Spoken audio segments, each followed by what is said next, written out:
Hello guys, welcome to Pronouncist, your pronunciation guide. Today we will learn how to pronounce the word shown on the screen, controversy. First, let's hear its American pronunciation. Controversy.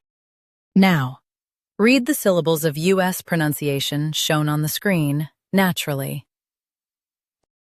Con, tr, ver. C.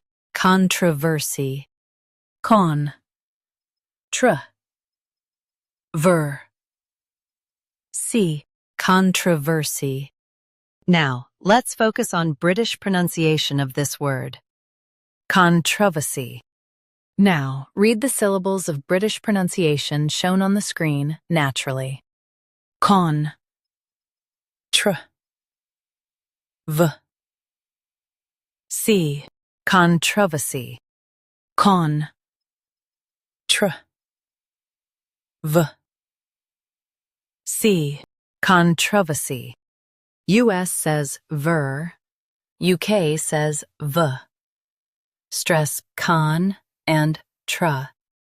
Controversy. Controversy. Practice repeatedly and you'll soon be able to say this word perfectly. The best way to practice is to repeat the syllable multiple times. The meaning of the word is a public disagreement. Try repeating this word several times to improve your pronunciation. We post daily videos on useful and commonly mispronounced words to help you speak clearly and confidently. Like this video and subscribe to Pronouncist for more pronunciation guides. Thanks for watching us.